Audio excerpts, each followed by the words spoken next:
Hello साथीहरु, welcome back to our new video. साथीहरु, आजको यस भिडियोमा मैले तपाईहरुलाई 2079 मा प्रोभिन्स नम्बर 3 मा सोधेको इंग्लिश क्वेशन र त्यसको सोलुसन पनि लिएर आइसकेको छु। र यस भिडियोमा रहेर मैले तपाईहरुलाई त्यो सोलुसन कसरी पढ्ने र त्यसमा के कुराहरु इम्पोर्टेन्ट छ र कुन कुराहरु पढ्नु पर्छ त्यो सम्पूर्ण कुराहरु तपाईले मैले यसै भिडियोमा रहेर सिकाउनु छु। त्यसकारण साथीहरु भिडियोलाई अन्तिमसम्म हेर्नु होला। आउनु साथीहरु, भिडियोलाई सुरु गरौँ।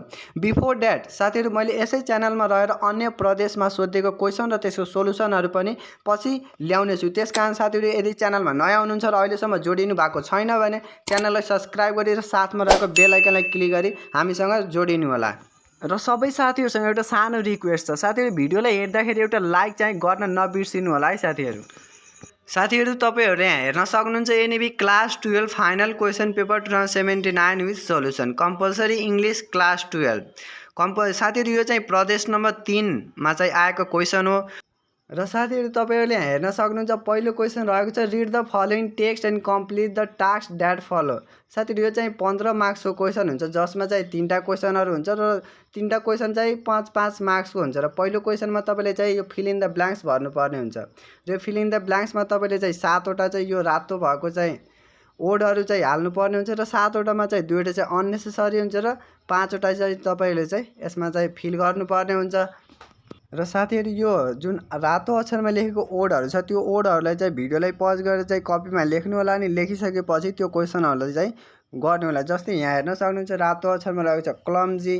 त्यसैगरी अर्को वर्ड रहेको छ यहाँ प्रोन, अनि त्यसपछि चाहिँ लास्टमा रहेको छ इम्प्रुभड। र यो सबै वर्डहरु लेखिसकेपछि तपाईले यहाँ यो क्वेशन गर्नु होला। तपाईले यहाँ हेर्न सक्नुहुन्छ look at the highlighted word in the text and complete the following sentences using them, 2 of the them are not necessary भनेको छ। भनेको चाहिँ 7वटा हुन्छ र 7वटा मध्ये चाहिँ 2वटा अननेसेसरी हुन्छ, त्यो चाहिँ लेख्नु पर्दैन।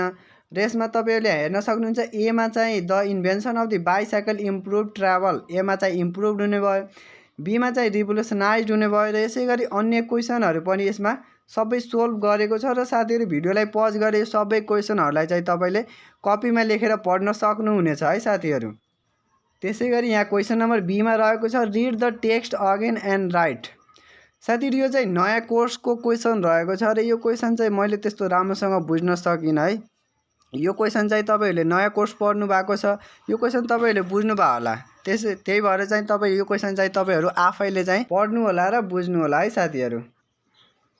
त्यसैगरी यहाँ क्वेशन नम्बर 3 मा रहेको छ एन्सर द फलोइङ क्वेशन। यो चाहिँ 5वटा क्वेशन हुन्छ, एउटा क्वेशनको मार्क्स चाहिँ 1 हुन्छ। एमा रहेको छ how did the rider move draisine. एन्सरमा छ the rider move draisine by pushing their feet against the ground. र त्यसैगरी यहाँ क्वेशन नम्बर बी मा रहेको छ what improvement made to the bicycle invented in 1939। र यसको एन्सर पनि यसमा रहेको छ। साथीहरु, भिडियोलाई पज गरेर तपाईहरु यो एन्सर सबै चाहिँ लेखेर चाहिँ पढ्नु होला है साथीहरु।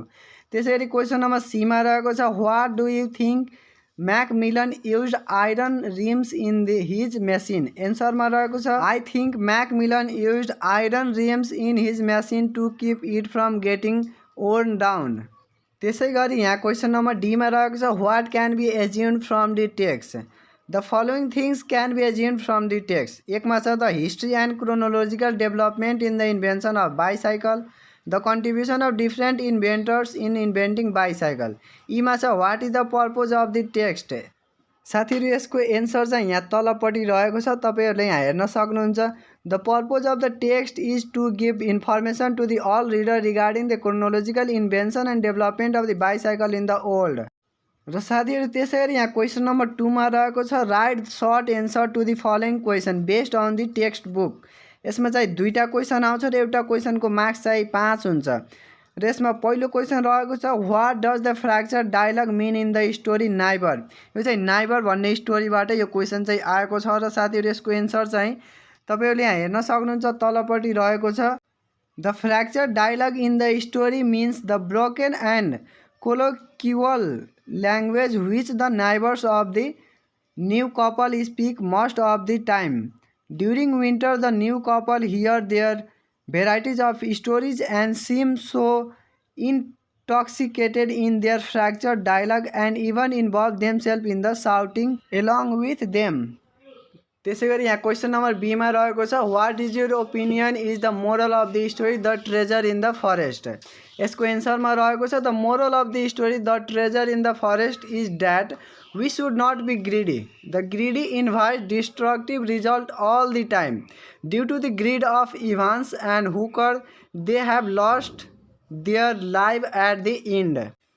त्यसैगरी यहाँ क्वेशन नम्बर सी मा रहेको छ explain the following lines with the reference to the context. I was my on route at each advancing step on my route forward. My back was ripped by the desperate flapping wings of the old guard.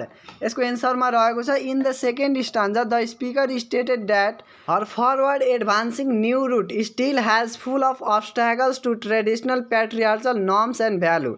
For her, the desperate flapping wings, patriarchal norms and value of the old guard traditionalists are still obstacles on her way ahead. Due to all this, she feels broken. The obstacles of the old guard are still with her on the new path that have ripped her back. The path which she has chosen right now even has obstacles of patriarchal norms and value. त्यसैगरी यहाँ question number D मा रहेको छ in what ways is marriage an institution explain.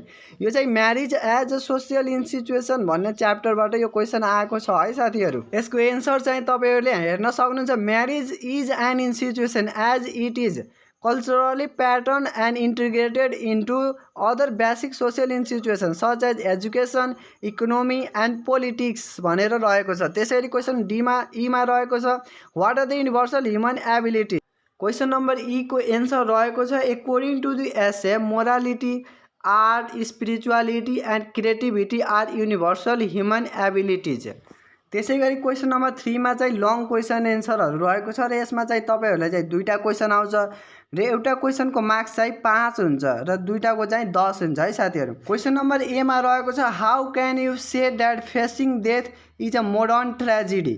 यो चाहिँ facing death भन्ने च्याप्टरबाट यो क्वेशन चाहिँ आएको छ र यसको एन्सर रहेको छ by modern tragedy we mean a play dealing with tragic event and having an unhappy ending specially one concerning the downfall of the main character. The play Facing Death is a modern tragedy as it ends with the tragic death of the protagonist Mr. Durand. Modern tragedy deal with realistic representation and common problem. Realism and naturalism are the main features of the modern play. The protagonist of a modern tragedy is a common man. Furthermore, modern tragedy deals with the problem of the modern individuals such as dysfunctional family relationship, socio-cultural problem, loneliness, etc. Character become victim of their socio-cultural environment, fate, economic class, gender, external environment, etc. Here in the play we find the exact features of the modern tragedy. This play has presented the life of common modern man with an immense crisis in his life. Due to economic hardship, he has been suffering a lot along with his 3 daughters. In the play we can easily find the problem of bad relationship and poor economical status. Mr. Durand, a common modern man, has suffered a lot due to economic difficulties. This play also ends with the tragic downfall of the main character, Mr. Durand. He killed himself and even burns his house for the welfare of his 3 daughters. This play has presented realism as well as naturalism. साथीहरु यो सबै एन्सरहरु चाहिँ question number ए को छ। त्यसकारण साथीहरु भिडियोलाई pause गरेर यो सबै एन्सरहरुलाई चाहिँ कपीमा लेख्नु होला अनि बल्ल चाहिँ पढ्नु होला है साथीहरु। र त्यसैगरी क्वेशन नम्बर बी मा रहेको छ Gabriel Garcia Marquez illustrate the theme of the abuse and cruelty in the story a old man with enormous wings. Do you agree or disagree with the statement?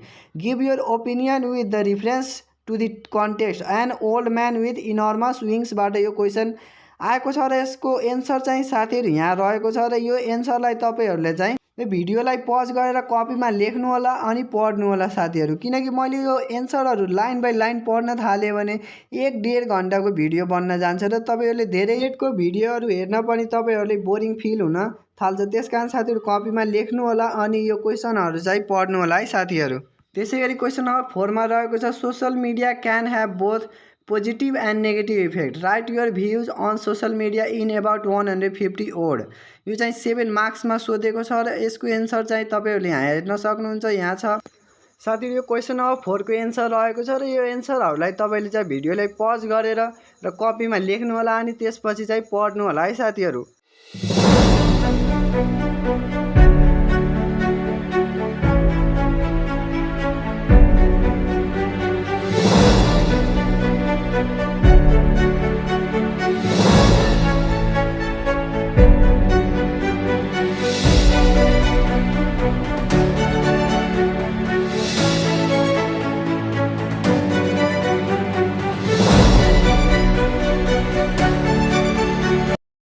त्यसैगरी question number 5 मा रहेको छ write a letter to the editor of a national daily newspaper on environmental pollution in about 180 word.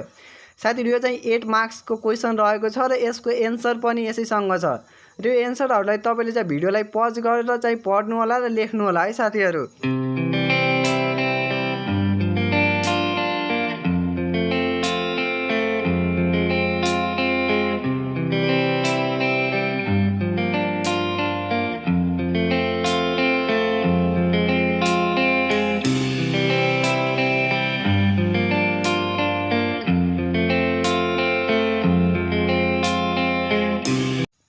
त्यसैगरी question number 6 मा रहेको छ compare to online teaching and learning student learn much better with their physical presence in the classroom to what extent do you agree with this statement write an essay in about 300 word expressing your opinions. यो चाहिँ 10 मार्क्समा सोधेको छ यो question. साथीहरू यो क्वेसनको answer पनि यसमै छ। यो क्वेसनको एन्सरहरूलाई चाहिँ भिडियोलाई पज गरेर कपीमा चाहिँ लेख्नु होला अनि राम्रोसँग चाहिँ प्र्याक्टिस गर्नु होला साथीहरू।